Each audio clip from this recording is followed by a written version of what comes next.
Yo, what's good everybody? My name is Alckemy, welcome to the channel. Today we're going to be taking a look at how to reverse engineer these pads that are really cool for Silent Hill vibes or trip hop vibes. I'll be covering how to do the drums at some point as well, but this is what the pad sounds like.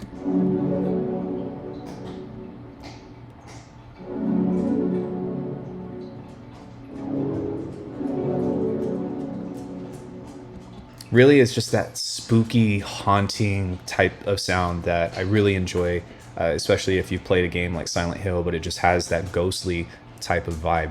So let's go ahead and open up Faceplant. It's been a while since I've done a Faceplant tutorial, and you don't need Faceplant for this per se, but it caters to be really well. So if I were to turn everything off, because we don't really need to do this from scratch, the main thing behind this is using a lot of saw stacks and a bandpass in order to create that really smeared type of sound. So what we're going to do on this is start off with just this oscillator that's just a bunch of saw waves that are a little bit detuned, and that sounds like this.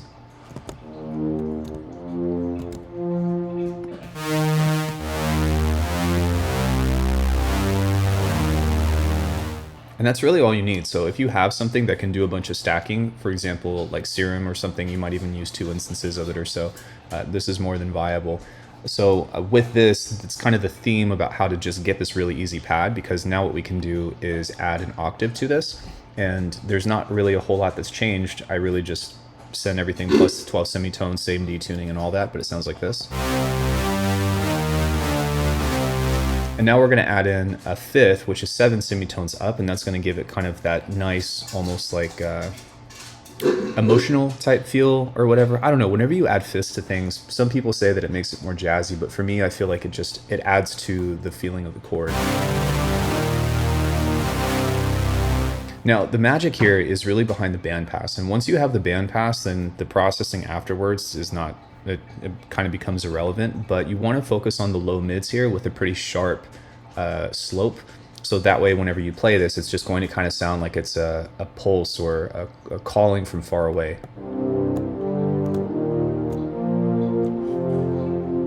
Now with this, you can see that I've got a little bit of attack and a long release, and with this, like, this is pretty much the meat and potatoes of the patch. You can kind of manipulate it how you want to. So now that we have this though, in order to make it a little bit more vibey, one thing that I like to do is add a random to the pitch here, just by, this is 0.23 semitones, sorry dogs. And what this is going to do is kind of just drift the pitch a little bit. And you can use like a vinyl distortion or some other effects like the Yum Audio one that I think is still free, but why not just do it in Faceplant or whatever DAW or whatever VST you're using. So that sounds like this. And immediately I'm just playing a triad of C, D sharp, and G. And it already sounds really nice. So to make it even more phasey, we're gonna add some chorus to this. And that's just gonna kind of smear it a little bit more. So if we play this, it's gonna sound kind of like this. And now you can hear that it makes it a little bit wider. You can also experiment with the wideness or the spread on any of these. I would maybe leave the bottom one like where it is, depending on what it is that you want to do. But because this main pad is going to be like the focus of the tune, I kind of left it as is. Now the ensemble with a bunch of voices stacked on top of it is almost like a mix between a chorus and unison, fake unison as well. So it's going to kind of smear it even more. And that gives it that really cool, like phasing, almost like a soft flanger. Let's add some reverb to this.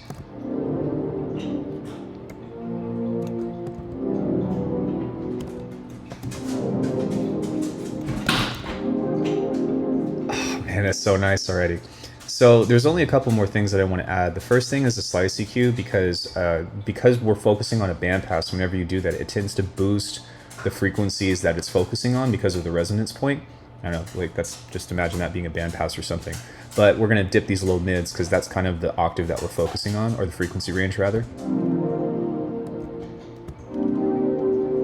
And you can see that these peaks are kind of just pushing up in that section. So by removing or ducking that a little bit, it kind of evens the sound out. The next thing that we have is my version of an OTT. It's nothing spectacular, but I'm really just boosting the high end with this just a little bit. The thing with this is that it's not quite an OTT replicant, but by taking the highs and just pushing them up ever so slightly, you get a little bit more fuzz on the top end. Versus, I don't know if you can hear it or not. I'm in headphones. It gives just that little bit of shimmer. And then what I've done is, because it's super quiet, I've pushed the gain up here within the, what's it called, within the limiter. And the reason why I like doing this is because if you hit a certain threshold here, then it will push the gain into the threshold. So it doesn't necessarily make it louder. It just kind of like raises everything to the ceiling and creates a wall of sound. And for this kind of sound, you can get away with that pretty easily. So the other thing that I've got as just a different option is you can create like a choir out of this if you wanted to. I'm using the Big Sky. I'm going to show you an alternative here in a second, but with this, it sounds like this. If we were to put this at full,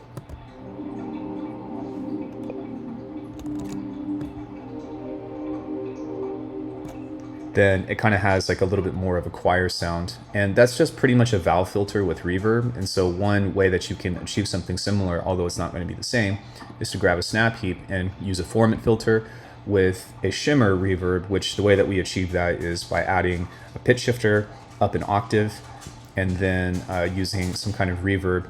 For this case, I'm using a convolution and I'm sending a parallel chain out. So you can see that I'm ducking the gain just a little bit because we don't want to do the entire signal.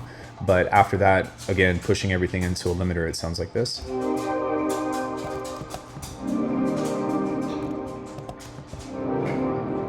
And what we can do is we can maybe even find a different vowel if we wanted to. So this is an ah.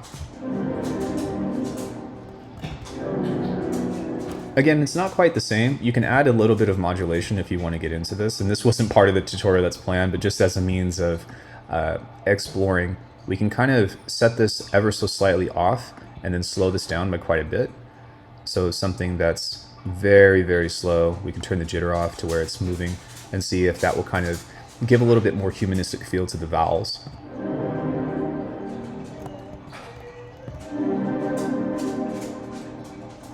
That's pretty nice. Let's go ahead and turn the gain up just a bit.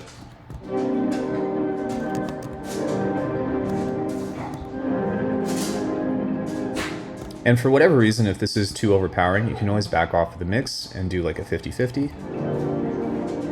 And now you've got a nice mix between both. So with that, the tune that I have been kind of just messing around with is this guy, which we'll be talking about in the next video, which is how to make trip hop drums by using or resampling something like Superior Drummer or Addictive Drums, or any drum break really, just talking about the arithmetic behind it, but kind of sounds something like this.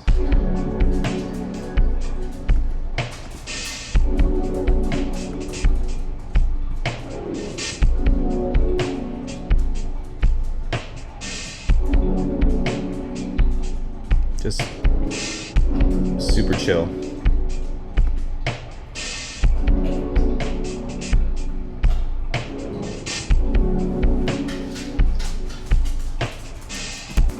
So if you guys like this video, please do me a favor, like the video, subscribe to the channel if you haven't already. I know that I haven't been doing a whole lot of neuro-based stuff, but that's because I have a large toolkit of different things that I can teach.